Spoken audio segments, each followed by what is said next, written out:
El interferón gamma es el principal inhibidor de esta respuesta y el principal estimulante es la interleucina 4. La TH17, esta es para la conservación de la inmunidad de la mucosa y la integridad de barrera. Después de la lesión, pues hay una reducción en la diferenciación de las respuestas TH1 y de la TH2. Hay una disminución en la producción de TH1 y hay un aumento en la producción de los TH2. Con esto se va a inhibir a los macrófagos y la síntesis de proteínas proinflamatorias y la producción de interleucina 12. Esto va a aumentar el riesgo de complicaciones infecciosas después de intervenciones quirúrgicas y de traumatismos.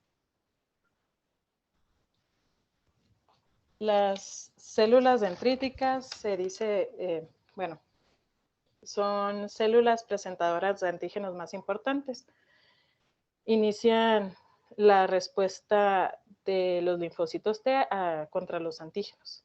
Son conocidas como células presentadoras de antígeno profesionales, dado que pues esta es su principal función, y es capturar, procesar y presentar antígenos endógenos, tanto como exógenos. Los monocitos y macrófagos son fagocitos que desempeñan un papel fundamental en la inflamación y la respuesta a la lesión. Circulan en el torrente sanguíneo y cuando reciben los estímulos correctos salen a la vasculatura y migran para diferenciarse.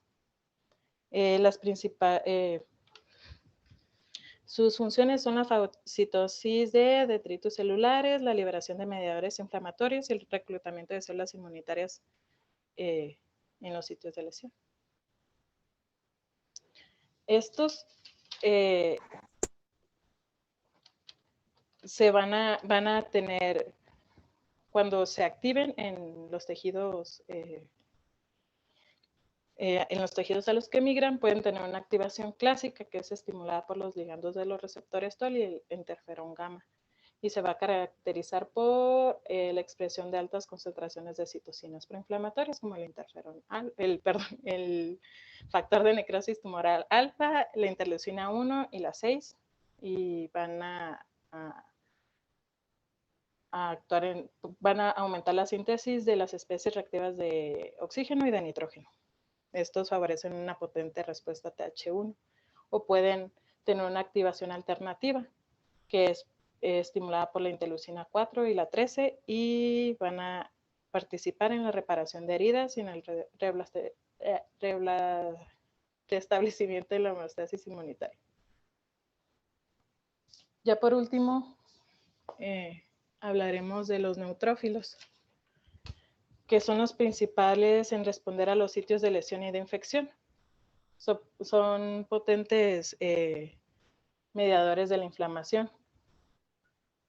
Se movilizan desde la médula ósea por una expresión del SDF1, que es el estroma de células derivadas del factor 1. Este va a disminuir en la médula ósea, pero va a aumentar en los sitios pues de lesión y para que estos puedan migrar en los tejidos blancos. Tienen una vida media corta, que es de 4 a 10 horas, y son capaces de amplificar la respuesta inflamatoria. Los neutrófilos van a facilitar el reclutamiento de monocitos hacia los tejidos inflamados y son capaces de fagocitar. Esta no iba aquí, perdón. Y ya sería todo. Se movió al pasar la exposición. Como conclusiones, pues ya tenemos que la respuesta biológica al trauma es un conjunto de situaciones que tratan de restablecer la homeostasis, perturbando al organismo con la interacción de factores proinflamatorios y antiinflamatorios. Y sabemos que pues una pequeña perturbación en el equilibrio puede terminar en un desenlace fatal del individuo. Y la reacción biológica del organismo ante el traumatismo es un mecanismo integral de supervivencia en el cual se activan procesos fisiológicos que limitan el daño y favorecen una recuperación temprana. Por mi parte sería todo. No sé, no sé si tienen alguna pregunta.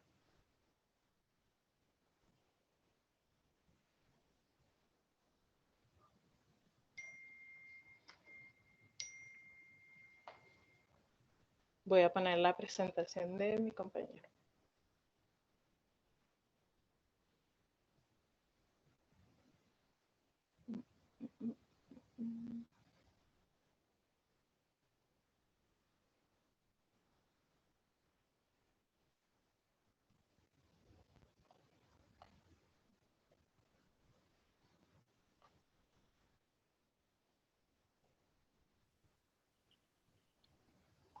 Bueno, mi nombre es Jorge Alberto García Martínez, soy residente de primer año del curso de especialidad de cirugía general en el Hospital Juárez de México, y el tema que voy a dar el día de hoy es actualidades en respuesta metabólica al trauma.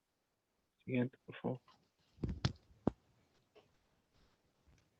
Como tal, los objetivos de esta presentación son expandir el conocimiento proformado sobre la respuesta metabólica al trauma que todos tenemos, conocer ventajas y desventajas de algunos de los biomarcadores más usados en la valoración de pacientes postquirúrgicos, esto dirigido a nosotros como especialidad, promover el interés de los participantes para la búsqueda de nuevos conocimientos como una estrategia de educación médica continua, profundizar en algunos de las recién descubiertas funciones y mecanismos de receptores y biomarcadores ya utilizados, y entender y utilizar mejor los biomarcadores como valores pronósticos o de diagnósticos según el caso específico de cada paciente. Siguiente, por favor. Como tal, ¿qué es la respuesta metabólica al trauma? Pues lo define en el libro de Schwartz como una liberación sistémica de moléculas que generan respuestas inflamatorias transitorias, secundarias a patógenos o lesiones. Esta respuesta puede ser variable según la gravedad de la lesión, pero cuando hay lesiones graves, esto puede provocar una inflamación sistémica en hasta un 30% de los pacientes que sí llegan a tener este tipo de lesiones graves. Siguiente, por favor.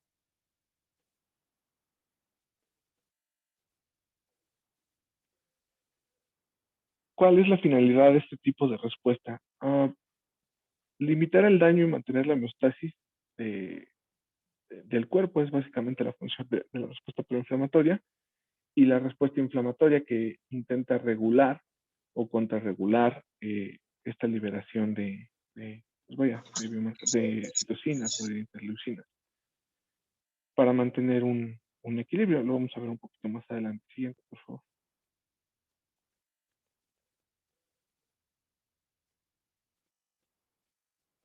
Una, una sobreexcitación, de la respuesta inflamatoria sistémica va a generarnos lo que se conoce como síndrome de respuesta inflamatoria sistémica, que más adelante vamos a ver la clasificación de cada uno.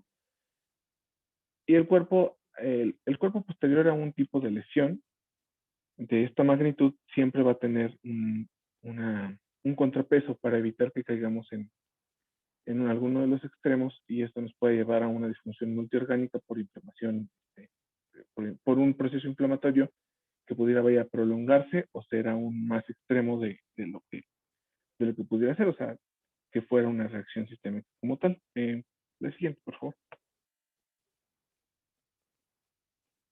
Aquí tenemos un esquema que es clásico del libro de Schwartz, que lo esquematiza de manera muy clara. Si nosotros tenemos una respuesta inflamatoria exacerbada o muy grande, sin que haya un contrapeso de contrarregulación, va a haber de manera rápida una falla multiorgánica que a la postre va a llevar a una muerte temprana del paciente o de la persona, eh, después de la lesión o después del trauma. Y si a su vez llegase a haber una respuesta inflamatoria que tiene una respuesta contrarreguladora aún mayor, esto a, a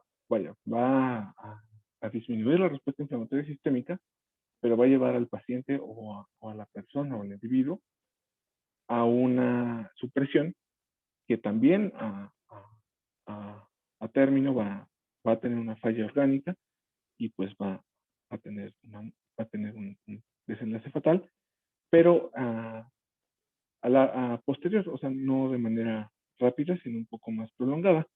Lo ideal es que este tipo de respuestas sean equilibradas para mantener una homeostasis en el cuerpo y generar la recuperación del paciente de manera, rápida.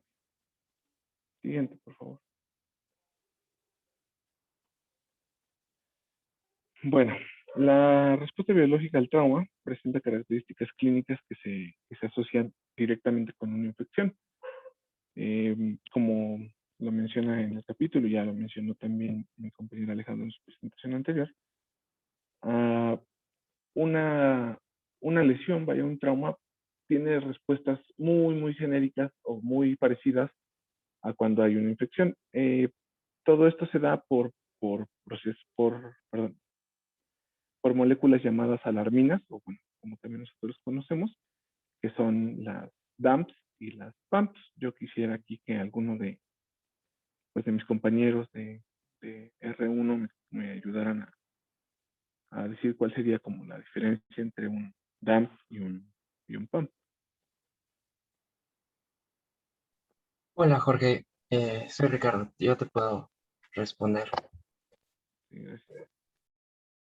Bueno, ambos son patrones moleculares. Uno está asociado a patógenos y el otro está asociado al daño. Entonces, lo importante haciendo una comparación, los PAMs, pues como son asociados a patógenos, pues el origen es extrínseco. Su receptor, pues sí va a ser los Toll-like receptors y va a estar en la superficie celular. Y bueno, dentro de los ligandos o factores están los lipopolisacáridos. Y bueno, van a crear una mediación proinflamatoria. Y en cambio, los asociados a daño, se dice que es un daño endógeno en el que los receptores son los not-like receptors. La localización de estos receptores es citosólico. Y bueno, hay defensinas y hialuronina. Y esta llega a ser patógena. Esta inflamación, perdón, es estéril, a comparación de los PAMs, que, bueno, es patógena. Que sí, vaya, o sea, los DAMPs, como lo dice Ricardo, serían más bien una respuesta intrínseca del cuerpo ante una situación de trauma que sería más bien estéril o aséptica. Y también, como lo menciona Ricardo, hay múltiples o muchas moléculas que se pueden catalogar como DAMPs, siendo de las más comunes y de las más estudiadas la HMGBU. Siguiente, por favor. Ahora, como actualidades, busqué artículos que fueran de los últimos 5 años en cuanto a citocinas y procesos inflamatorios como respuesta metabólica al trauma. Aquí hay uno de ellos que habla principalmente sobre las funciones de la citocina y las células, las cuales las producen o las llegan a liberar en cuanto hay una respuesta al trauma. Siguiente, por favor.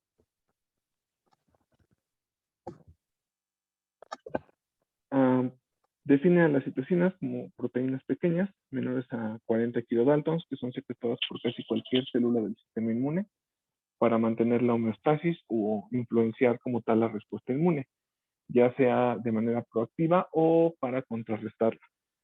Las citocinas tienen diversas nomenclaturas, aunque como tal se pueden formar en superfamilias según el tipo de respuesta, ya que algunas citocinas pueden llegar a tener la misma función entre ellas, volviendo redundante tanto su explicación como como la forma de catalogarla. Siguiente, por favor. Bueno, aquí hay un pequeño esquema en el cual marca las células y las citocinas que normalmente generan, o las más comunes, marcando a los neutrófilos como productores de interleucina 1 alfa y 1 beta, como principales, a los macrófagos como secretores de factores de necrosis tumoral alfa e interleucina 1 alfa y 1 beta. Estas, vaya, son proinflamatorias, todo este tipo de citocinas. Y también tenemos, por ejemplo, a los linfocitos T o a los linfocitos B, que principalmente van a liberar interleucinas 10 y 4, que como previamente nos había dicho Alan en la presentación anterior, son citocinas que son antiinflamatorias o ayudan a disminuir como tal la respuesta inflamatoria. Más adelante vamos a ir viendo, según la citocina, cuáles son las células que característicamente las liberan. Siguiente, por favor.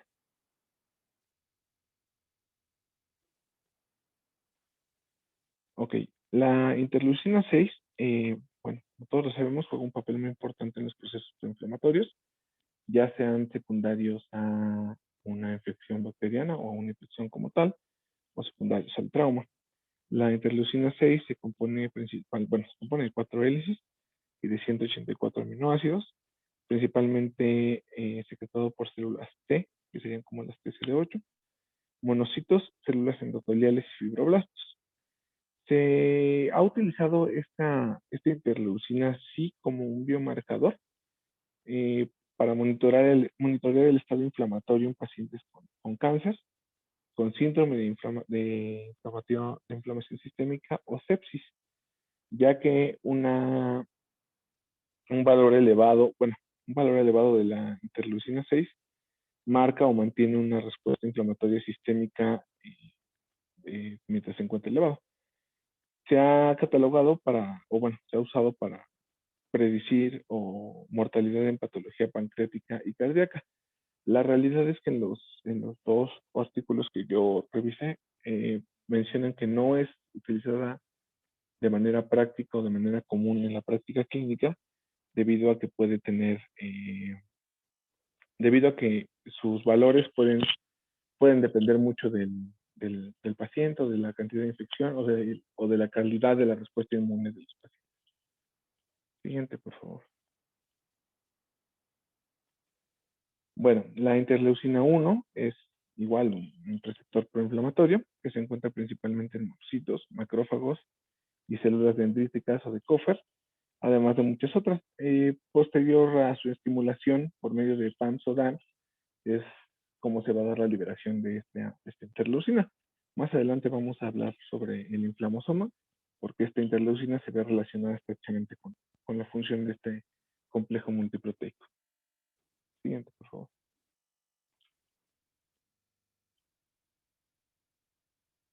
Creo que se dejó de ver la presentación en la pantalla.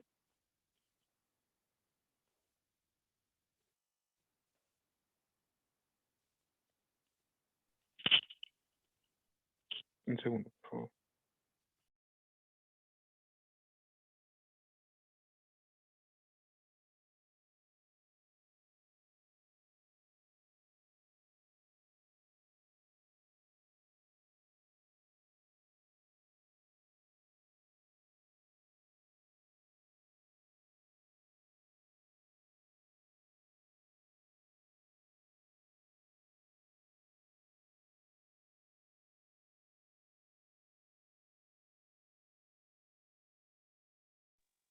Estamos teniendo un poquito de problemas para compartir la presentación. Un segundo.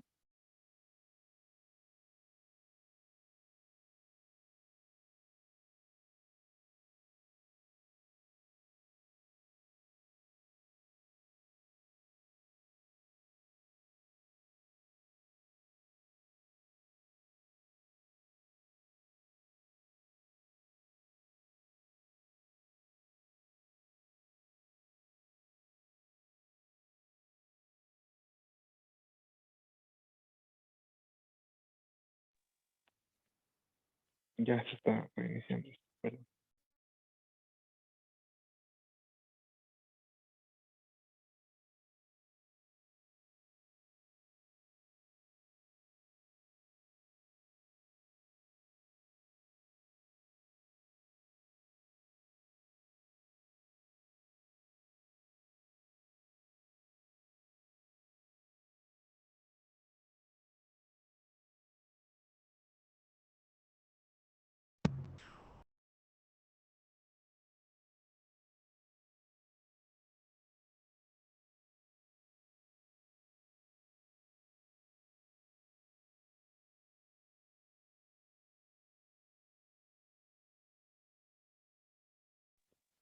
Perdón, ya, listo.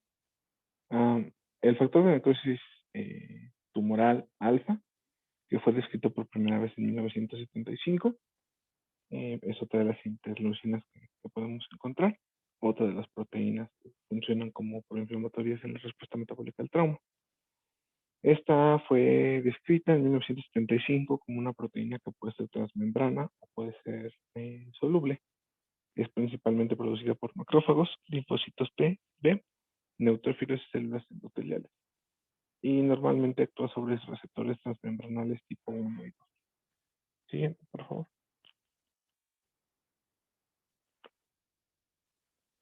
La función de esta interleucina, bueno, esta proteína, es una función proinflamatoria y de supervivencia celular, ya que a través de los receptores específicos que son transmembrana, que son los NF kappa beta, activando vías para caspasa 1 y con ello generan la muerte celular.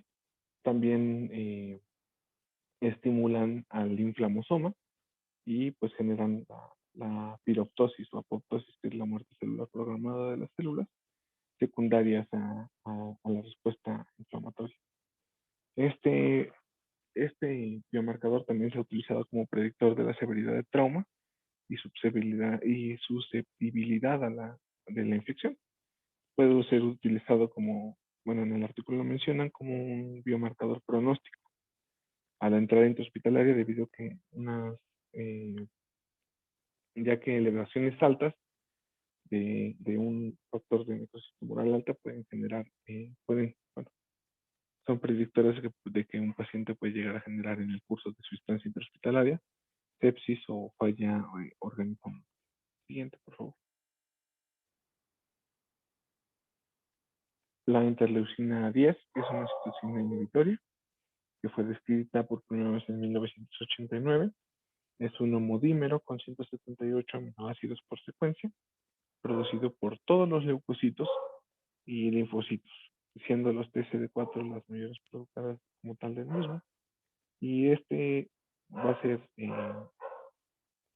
como tal antiinflamatorio, va a suprimir como tal la liberación de mediadores inmunes de antígeno y de fagocitosis, como pudieran ser el factor de necrosis tumoral alfa, la isoleucina 1 o la isoleucina 6, y va también a proferir el aumento de la liberación de interleucinas inhibitorias, como pueden llegar a ser la 8 o la 4.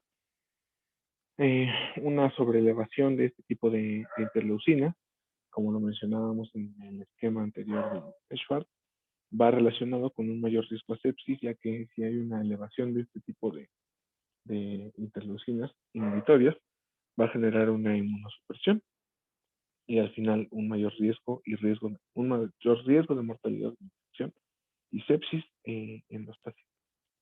Siguiente, por favor. Bueno, como tal, ya lo habíamos mencionado en la clase anterior, la liberación la activación de la respuesta inmune se va a dar secundario del trauma, va a haber una liberación de citocinas que van a generar una activación como tal de la inmunidad innata y una quimiotaxis neutrofílica con liberación de las mismas, aumento de la permeabilidad capilar y se van a acumular como tal las células en el sitio de lesión, aumentando también con esto la actividad procoagulante de las plaquetas. La siguiente, por favor.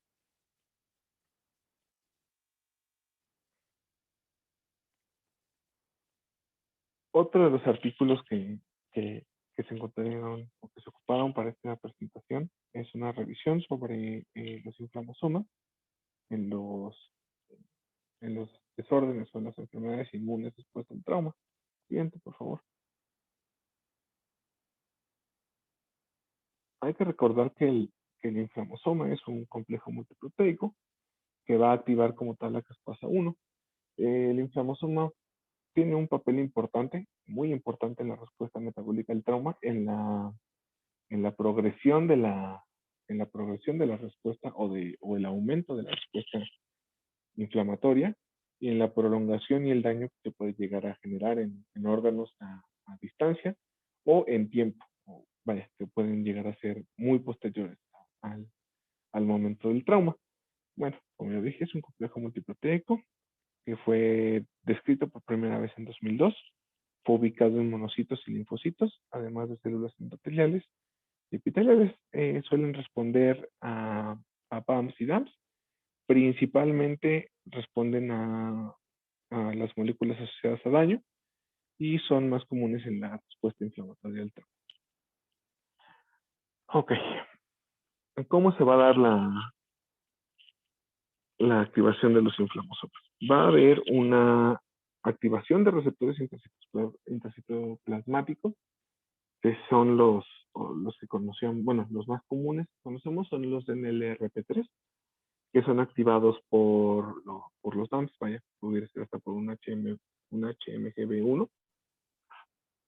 Y esto va a generar la activación del inflamosoma, generando la liberación de caspasa tipo 1. Pero para que esto se genere va a requerir una coactivación con receptores tipo TOL extracelulares o de membrana. Bueno, ya lo había mencionado, pero el inflamosoma va a liberar a su vez también citocinas proinflamatorias, que serían la interleucina 18, perdón, la interleucina 1 beta. Todo esto con el fin de generar una apoptosis, o como tal, o como lo mencionan en el artículo, una piroptosis de células proinflamatorias que se encuentran perilesionales, generan una respuesta más agresiva. Siguiente, por favor.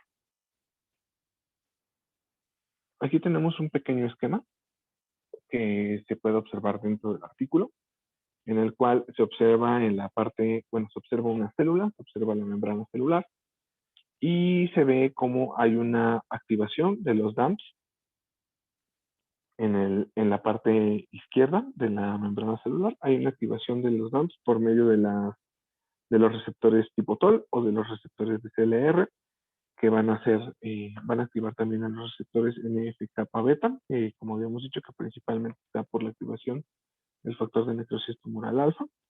Esto va a activar como tal la liberación de interleucinas proinflamatorias, como son la interleucina 18 y 1 beta. También va a haber la activación intracitoplasmática de receptores NLRP3, que van a generar la activación como tal ya del inflamosoma, generando la liberación intracitoplasmática de caspasa tipo 1, y con esto va a iniciar el proceso de muerte celular programada, que sería una piroptosis en este caso, y al suceder esto va a haber liberación extracelular de más patrones moleculares asociados al daño, de citocinas proinflamatorias como son la interleucina 1 beta y 18, y con esto va a haber un aumento en la agregación plaquetaria, activación endotelial, lo cual nos va a generar factores quimiotáxicos y reclutamiento de neutrófilos. Alguien me podría, bueno, con lo que les expliqué sobre este cuadro, ¿alguien podría ayudarme a leer la base de la imagen? ¿Alguno de mis compañeros de R1? Para otra vez intentar recapitular.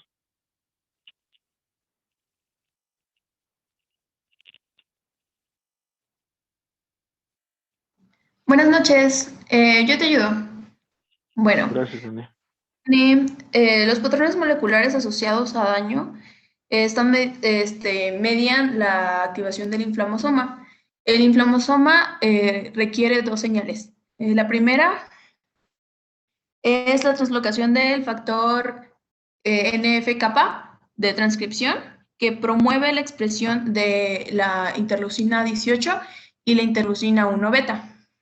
La segunda señal es mediada por los Node-like receptors, que son el 3, el AIM2 y el P1, y que dice que estos activan la caspasa 1 sin o con el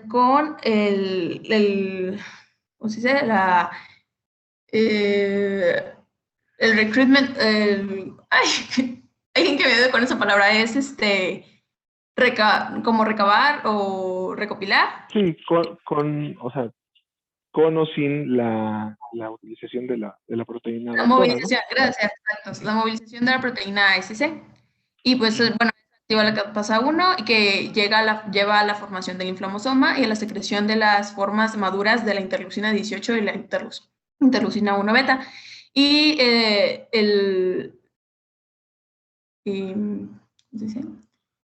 la liberación del HMG beta 1. Y bueno, estas promueven la proinflamación para la muerte de la célula como tal, que bueno, ya se llama piroptosis. Es correcto.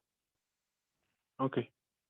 Bueno, sí, como mencionaba yo, desde la diapositiva anterior, se requiere de dos señalizaciones, una intracitoplasmática con los dot-like receptors y con receptores transmembrana, que a la postre van a llevar a la liberación de más DAMPs y de más interleucinas, lo cual va a propagar la respuesta inflamatoria a nivel corporal y a nivel, bueno, y en tiempo. Siguiente, por favor. El inflamosoma como tal, su función es proinflamatoria, pero también el artículo lo describe como una función reguladora que elimina células dañadas en la respuesta metabólica al trauma. Es decir, que también células que tienen una sobreexpresión de interleucinas proinflamatorias son destruidas también por la misma activación del inflamosoma. Aunque una sobreestimulación de este tipo de complejo, como es el inflamosoma, puede generar una respuesta metabólica descontrolada, que es lo que vamos a ver un poquito más adelante, y puede ser causal de un síndrome de inflamación, de respuesta inflamatoria sistémica. Siguiente, por favor.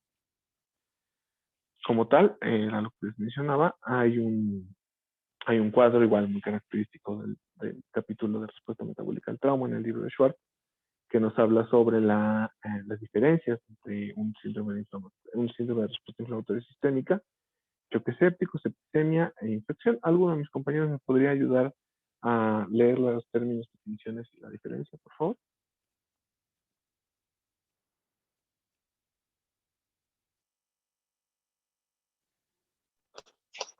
Hola, Jorge. Hola, hola. A ver, de infección es una fuente identificable de agresión microbiana, y síndrome de respuesta inflamatoria sistémica debe de tener los siguientes criterios, que es una temperatura mayor o igual a 38 o menor o igual a 36, la frecuencia cardíaca mayor a 90, frecuencia respiratoria mayor a 20 o la presión de CO2 menor a 32 milímetros de mercurio, o respiración mecánica, y el recuento de leucocitos debe de ser mayor a 12.000 o menor a 4.000 o más de 10% de bandas. Septicemia es una fuente identificable de infección más los criterios anteriores, y septicemia grave debe de agregarse disfunción orgánica a la septicemia. Choque séptico es septicemia más colapso cardiovascular, es decir, que se está utilizando apoyo vasopresor. Ok. Esta es una clasificación clínica. Vamos a ir viendo cómo se van dando los mecanismos moleculares para generar una falla orgánica secundario a la activación de los inflamosomas y cómo se van dando para una respuesta inflamatoria sistémica. Muchas gracias, Carla. Siguiente, por favor. Ok. El síndrome de respuesta inflamatoria sistémica va muy relacionado con la función del inflamosoma, ya que se puede caracterizar de manera tardía por una sobrereacción inmune secundaria a la liberación de DAMPs. Como veíamos, cuando se estimula la activación del inflamosoma, no solamente se liberan interleucinas que fungen como DAMPs, sino también se libera HMGB1, que es uno de los más comunes que hay. Esto va a generar como tal la activación de receptores intra y extracelulares en células que no se encuentran forzosamente cerca del área de lesión o del trauma, sino que se encuentran lejos, por así decirlo, y esto puede generar o va a generar como tal un daño orgánico, no en ese momento, sino que puede ser tardío. A ver, la siguiente, por favor.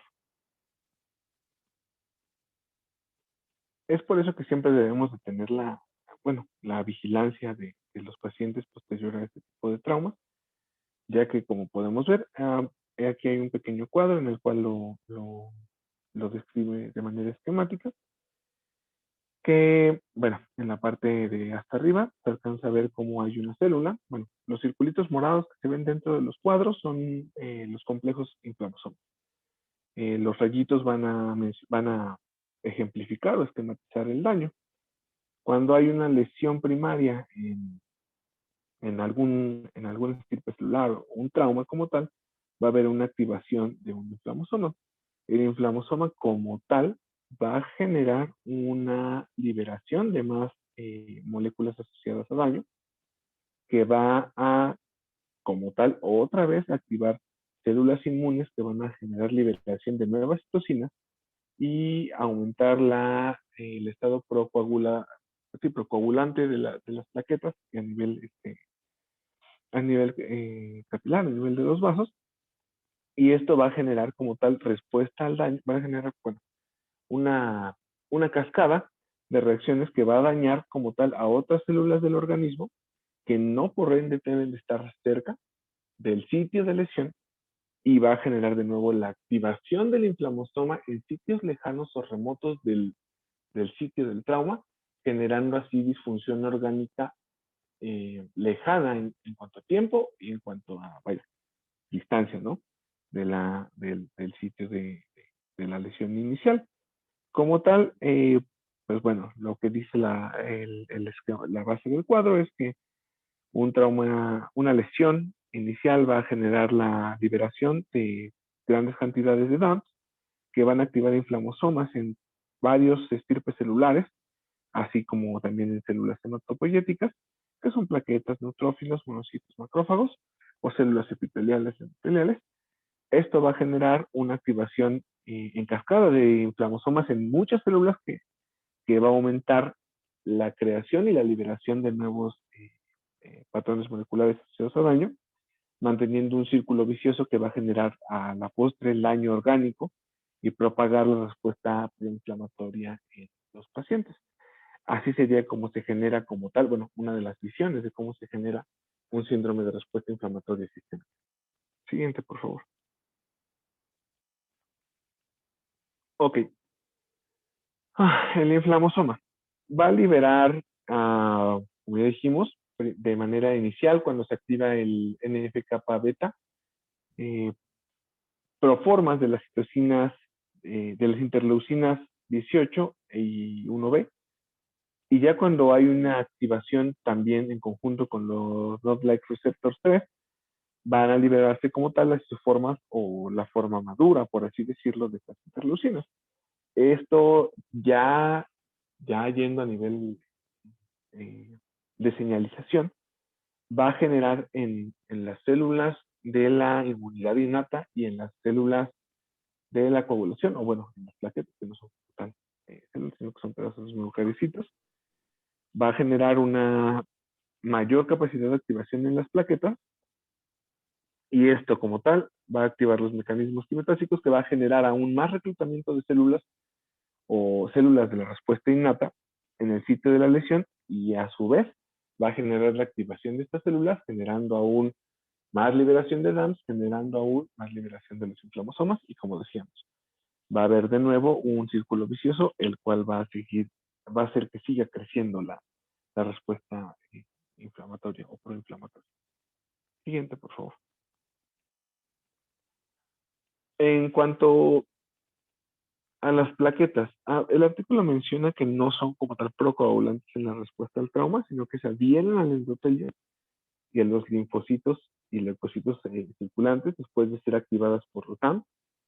Y estas plaquetas, o sea, las plaquetas como tal contienen inflamosomas, lo que va a hacer que si las plaquetas en el torrente sanguíneo comiencen a activarse o a activar sus inflamosomas, van a ir liberando por todo el torrente sanguíneo y bueno, sintetizando como tal, isoformas de las interleucinas 18 y 1 beta que van a generar la activación a distancia de nuevas células y como tal generar una respuesta inflamatoria sistémica. Generándose, bueno, al adherirse a las células, al adherirse al endotelio, pues van a generar como tal un efecto procoagulante al final. Es algo como redundante y contradictorio, ya que pues al principio de esta parte del capítulo dice que no son coagulantes la respuesta al trauma, sino que funcionan como señalizadores a nivel del torrente sanguíneo, pero que al final, al adherirse a estas células, al adherirse al endotelium, pues sí van a tener un efecto procoagulante. Siguiente, por favor. Las conclusiones de este artículo maneja que, bueno, como ya lo pudimos ver, que una sobreestimulación de estas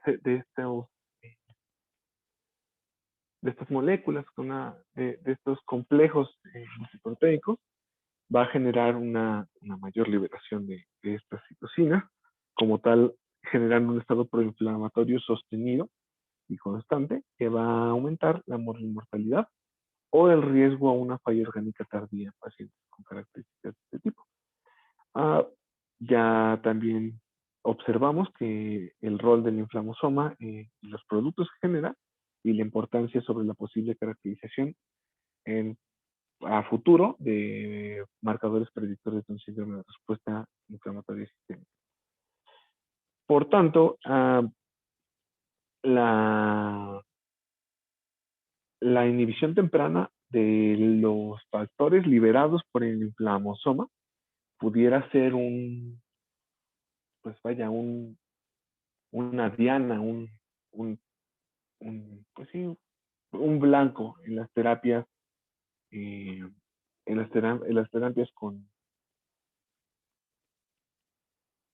terapias para, ¿cómo se llaman? Fue el nombre.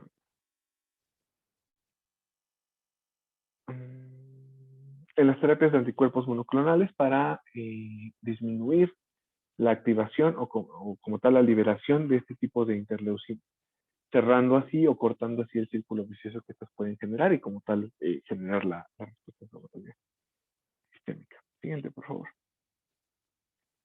Ahora, este es un artículo que es un poquito más, bueno, no un poquito, bastante más viejo, ya son casi 9 años, pero habla principalmente de los biomarcadores que más se ocupan como tal en la sepsis. La sepsis pues, es un proceso distinto, vaya, porque hay como dijimos, hay un sitio de inflamación ya evidenciado, más un síndrome de respuesta inflamatoria sistémica, pero normalmente los mediadores liberados o las interleucinas liberadas en la sepsis suelen ser o son iguales a las liberadas en un trauma o en una lesión aséptica. Siguiente, por favor. Este artículo, pues, vaya, es una revisión sistemática de más de 5 artículos en la plataforma de búsqueda de PubMed, que usó como filtro el manejo y tratamiento de pacientes adultos, pacientes críticos adultos en inglés. Siguiente, por favor.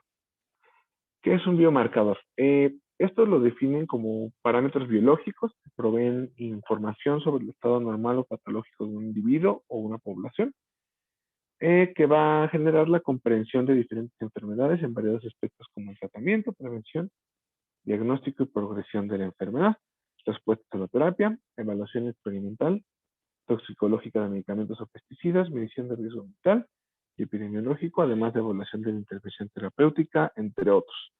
Lo vamos a ir viendo un poquito más adelante. Siguiente, por favor. Ok, los biomarcadores van a tener como tal varias funciones. La principal es que es una función predictora. Suelen ser predictores, nos van a apoyar a generar un diagnóstico y a establecer un tratamiento adecuado. Además de que los biomarcadores en este tipo de procesos, como son la sepsis, nos van a ayudar a escalar un tratamiento antibiótico o a saber si nuestros tratamientos antibióticos van encaminándose hacia la mejora o si ya hay un fracaso terapéutico. Y van a ayudarnos también a determinar el estado funcional normal o patológico del individuo. Siguiente, por favor. Bueno, actualmente hasta ese momento se conocían, hay más de 178 biomarcadores relacionados con la respuesta inflamatoria sistémica y la sepsis, por lo cual, bueno, la realidad es que no todos se pueden ocupar de manera clínica, ya que la gran mayoría tiene una baja especificidad o hay una poca efectividad en su proyección y en su utilización a nivel clínico, y pues no hay un uso racionalizado o real que se les pueda dar en la práctica clínica. Por favor. Bueno, el artículo maneja una lista gigante de todos los biomarcadores. Aquí he marcado los principales biomarcadores.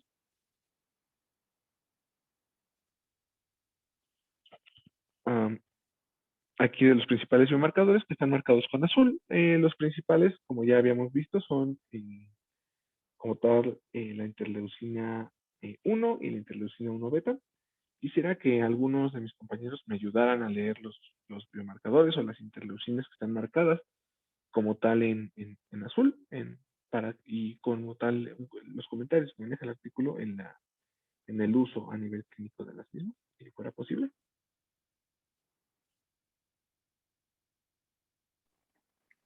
Sí, Jorge. La interleucina 1 correlaciona con el SOFA score y pues tiene efectos similares al TNF. Es la que induce fiebre y eso es a través del hipotálamo y también la liberación de beta endorfina de la hipófisis. La interleucina 6 se distingue a sobrevivientes y no sobrevivientes a los 28 días. Esa se secreta en macrófagos, linfocitos, neutrófilos y basófilos. Y la cantidad de interleucina que circula pues depende de la intensidad de la lesión. La interleucina 10 era lo mismo. Perdón, aumenta era lo mucho mismo que más decía. en choque que en sepsis y también puede distinguir entre sobrevivientes y no sobrevivientes a los 28 días. La interleucina 12 es un predictor de la letalidad postoperatoria en sepsis. Esa actúa sinérgicamente con la interleucina 2 y promueve la proliferación de linfocitos, así como la producción de inmunoglobulinas. Y por último, el TNF, que también se ha distinguido en sobrevivientes y no sobrevivientes a los 28 días. Sí, es correcto.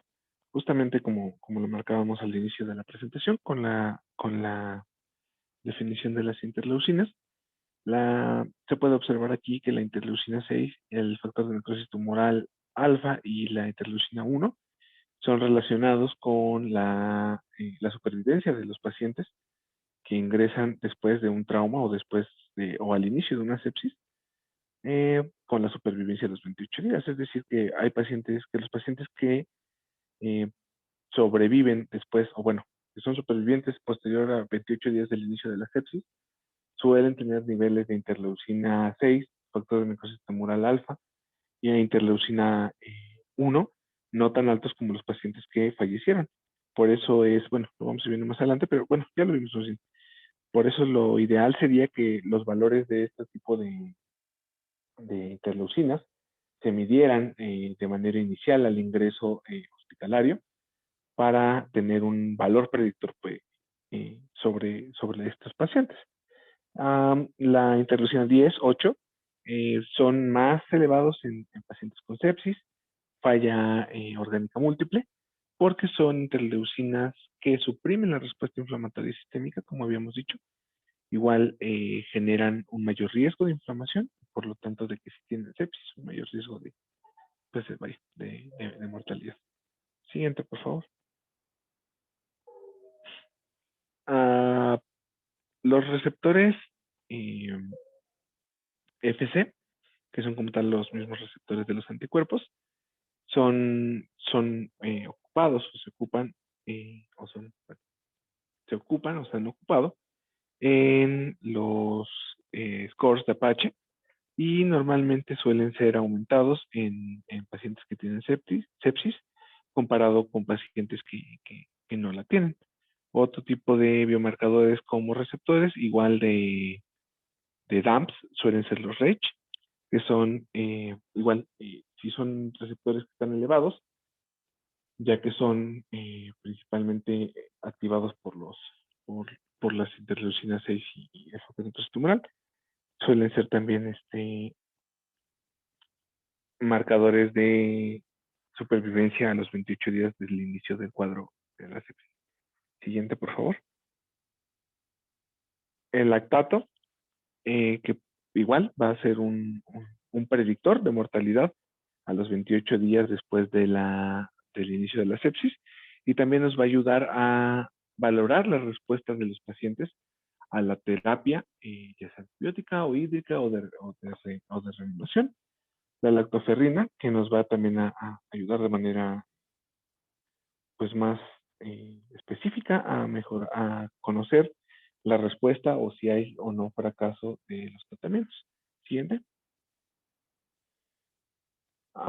Otros biomarcadores que pueden ser serían como los marcadores que son los tipo TOL, o sea que son biomarcadores de receptores, que son los tipo 2 o tipo 4, que van a estar incrementados en la sepsis en comparación con los pacientes que no tienen sepsis. Realmente son los receptores principales de la activación de DAMPs y de la respuesta proinflamatoria, pero son más comúnmente hallados en la sepsis. Siguiente, por favor. Los biomarcadores, que son proteínas de fase aguda, que son la proteína C reactiva, que nos va a ayudar a valorar la respuesta a un tratamiento. Y la ferritina, que también se va a relacionar de manera muy estrecha con los scores de SOFA y con la mortalidad posterior a 28 días del inicio de la sepsis. La procalcitonina, que como tal, lo vamos a ver más adelante, pero es el biomarcador por excelencia o por elección para ayudar a desescalar antibióticos y valorar la respuesta al tratamiento antibiótico en pacientes con sepsis. Y bueno, las pentraxinas, como tal la pentraxina 3, que son de la misma familia de la proteína C reactiva, que no es forzosamente una proteína de fase aguda y que también puede ser medida y caracterizada en pacientes que son sobrevivientes y no sobrevivientes a los 28 días posterior del inicio de la sepsis y se correlaciona, se ha usado en algunas ocasiones con el score de Apache. Siguiente, por favor. El artículo menciona marcadores microbiológicos que van a permitir como tal dar un manejo adecuado de la sepsis, ¿no? Van a ser principalmente los cultivos, que van a conocer el patógeno específico y van a dirigir el tratamiento directamente a las necesidades, bueno, a las necesidades o las sensibilidades de este patógeno que causa la sepsis. Estos pues, marcadores como tal, que así lo menciona, tiene riesgo alto, ya que más del 50% de los cultivos pueden ser contaminados por otros agentes. Ahí en la diapositiva alcanzamos a observar un cuadro que nos marca cuáles pueden ser los factores que afectan los cultivos microbiológicos o los resultados de estos cultivos, que pueden ser como tal la bacteriemia intermitente, que ya sabemos que puede que si se le toma un cultivo a un paciente y no tiene un pico febril, lo más probable, o hay una alta probabilidad de que el cultivo salga hasta negativo, de que haya un número menor o muy pequeño de unidades formadoras de colonias y que no puedan ser detectadas por lo mismo, de los componentes bactericidas que pueden llegar a tener algunas de las estirpes celulares, el volumen sanguíneo que se extrae para la colocación de un cultivo. El artículo menciona que lo óptimo es que para un hemocultivo se utilicen 20 mililitros. aunque nosotros en el hospital siempre nos han indicado en base que utilicemos de preferencia 10. El uso concomitante de antibióticos, el número de los cultivos que se han realizado, el tiempo y el periodo de incubación que se genera ya como tal en los laboratorios, y el medio de cultivo o el tipo de sistema que se utiliza para tomar el tipo de cultivo son los factores que pueden afectar como tal los resultados de los hemocultivos o de los cultivos como tal para la concepción. Siguiente, por favor. Otro biomarcador que menciona el artículo es la eosinopenia, ya que genera o puede ayudar a determinar de manera rápida y simple entre una reacción infecciosa y una no infecciosa. Lo describe de una manera. Menciona que cuando hay un sitio de lesión o un sitio de trauma, va a haber aumento de las quimiotaxinas que va a atraer a todas las células de la respuesta inmunológica innata hacia el sitio de lesión.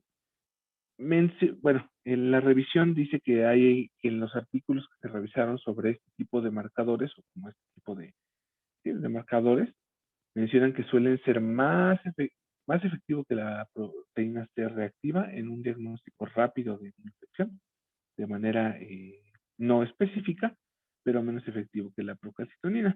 Aunque menciona el artículo que la realidad es que han sido muy pocos artículos los que han hablado sobre este tema y las muestras de pacientes no son significativas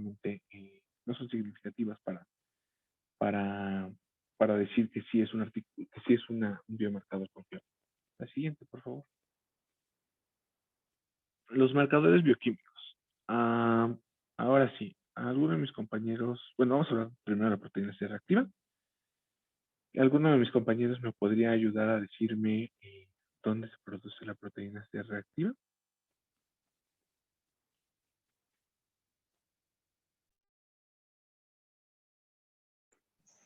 Hola, Bueno. Jorge. ¿Sí? Se produce en el hígado. Creo que otra vez se volvió a quitar la presentación.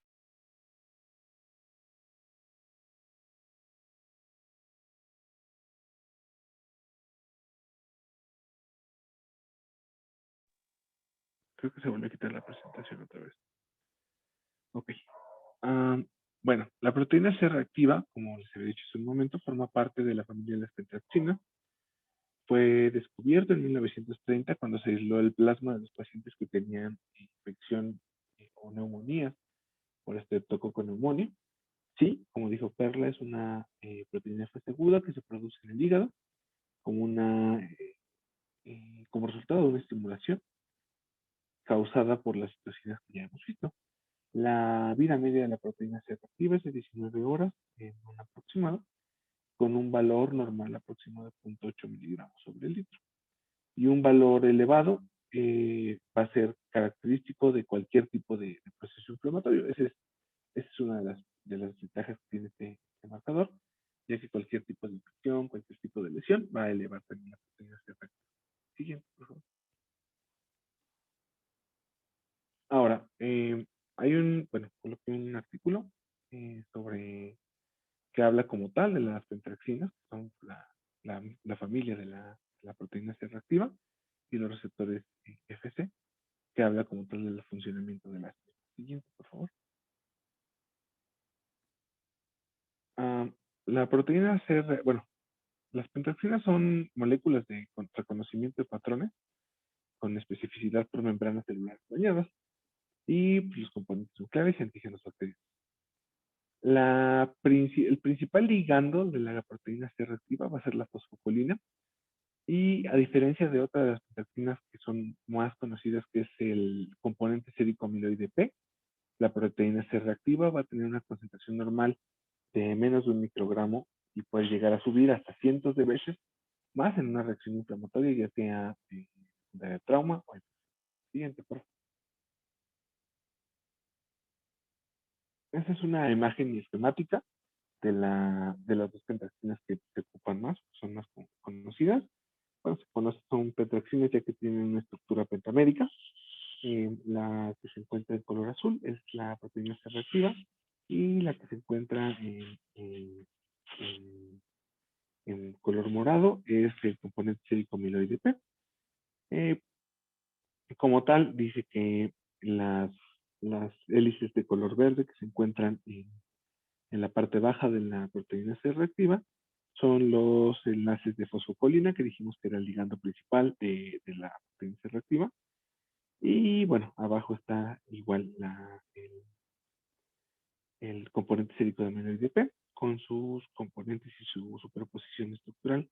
Y ahí se ven las diferencias y las características de cada una. Son pentaxinas, bueno, porque ya dijimos que son estructuras pentaméricas. Siguiente, por favor. Las pentaxinas van a tener como receptores a los receptores de tipo FC, gamma principalmente.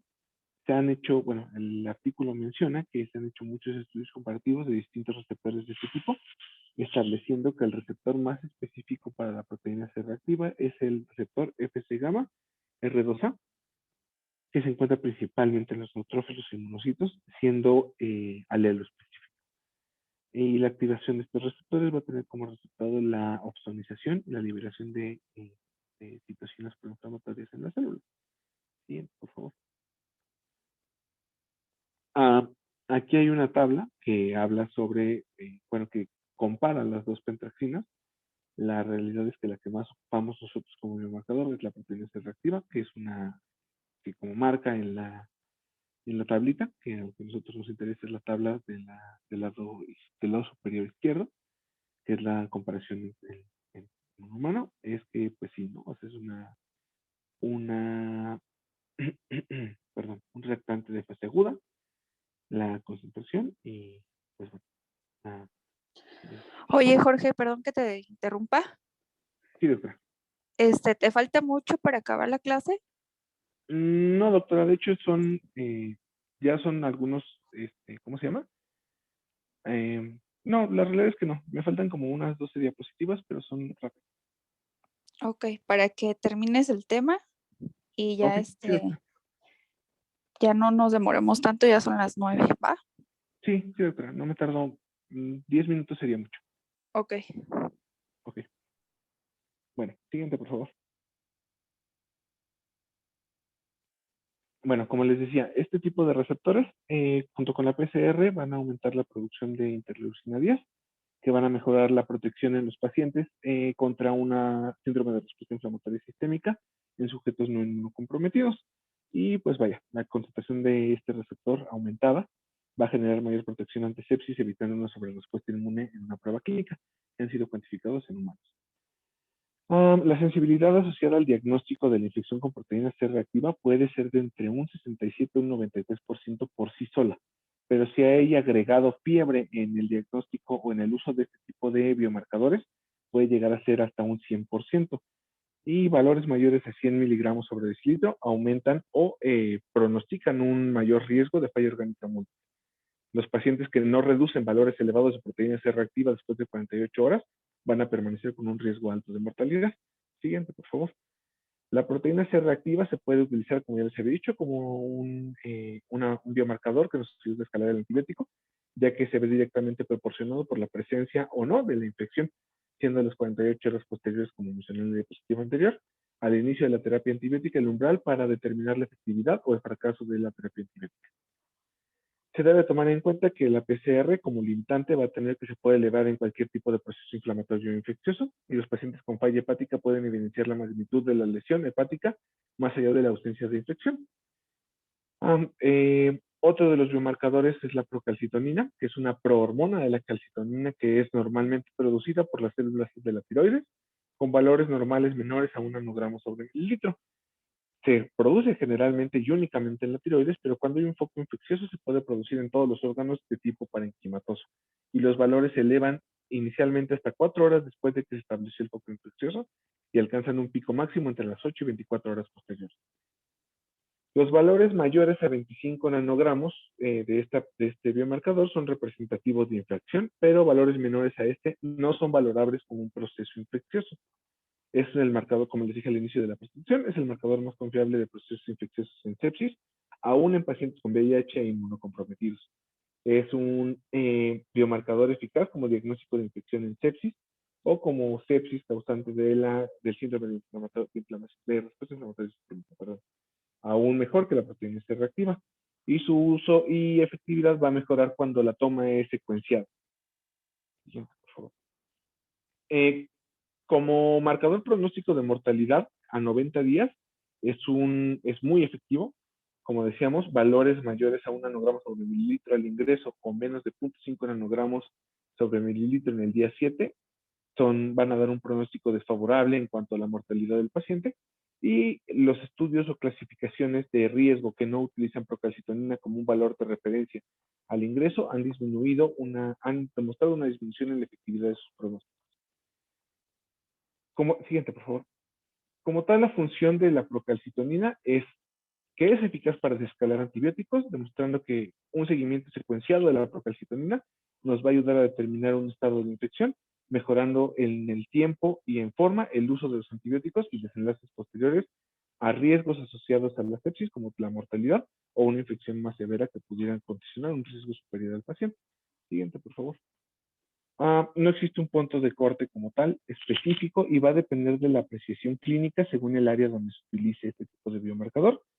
También otro limitante es que se va a tener valores distintos según el sitio y la extensión de la infección. Comorbilidades que pueden incrementar este tipo de valores son la enfermedad pulmonar obstructiva crónica, pacientes con patologías pulmonares crónicas o inmunosuprimidos, o hay un incremento más ponderado o más marcado en infecciones por patógenos gram negativos, perdón. Y los valores incrementados en pacientes con insuficiencia renal suelen presentarse aún sin procesos infecciosos, lo cual nos pueden dar falsos positivos y falsos negativos que pueden dar un diagnóstico o una desescalada errónea del antibiótico. Siguiente, por favor. Estos son algunos de los causantes de falsos negativos y falsos positivos, que son los que mencionaba hace un momento. Siguiente, por favor. Estos son algunos biomarcadores de nuevo uso que marca el artículo, que es el TREM1, que son Triggering Receptor Expressed on Myeloid Cells, que son en células leucocitos, que son leucocitos, que van a aumentar la reacción inflamatoria en pacientes con infecciones sistémicas, aunque la realidad es que los artículos que les menciono son artículos con baja evidencia que presentan valores elevados de efectividad y especificidad, pero son muy pocos los artículos. Aunque sí se han usado, se recomienda que se usen con otros biomarcadores de fase aguda para determinar el pronóstico de mortalidad o estatus de la sepsis o respuesta inmune. Siguiente.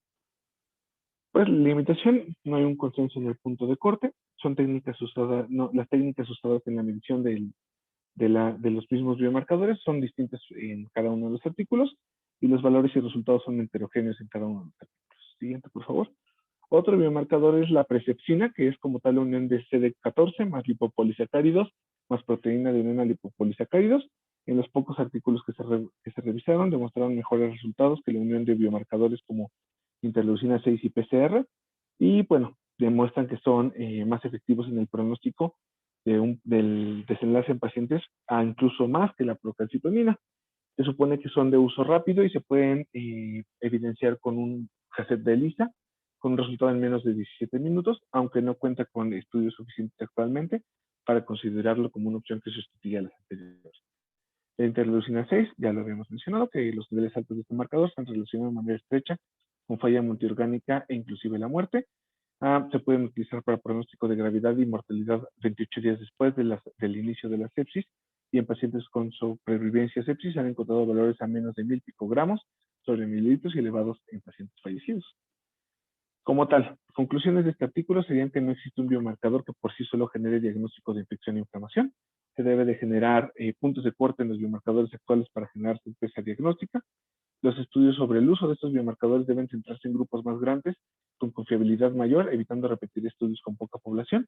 Y el uso recomendado de los biomarcadores a manera de paneles multimarcador debe de ser utilizado de manera secuencial. Siguiente. Ya como tal, conclusiones de la presentación sería que con la revisión de estos artículos podemos llegar a la idea de que es necesario generar más cantidad y en calidad de estudios que permitan establecer puntos de corte en los biomarcadores que existen actualmente, y en búsqueda de nuevos biomarcadores, que la medicina como una ciencia dinámica que está en constante cambio permite el descubrimiento de nuevos biomarcadores que generen o que nos ayuden a tener una mejor práctica clínica o una mejor comprensión de las patologías que ya conocemos, y establecer y dar seguimiento puntual a los pacientes con la evidencia más reciente nos permitirá a nosotros como médicos de formación mejorar las habilidades propias del cirujano en el posoperatorio. Siguiente, por favor. Bueno, pues conmigo eso sería todo. Sería todo el tema de actualidades en respuesta metabólica al trauma. No sé si hay alguna duda. Jorge, pues Sí. todavía en la presentación, bueno, yo te recomiendo que, bueno, a ustedes no les tocó mucho lo de la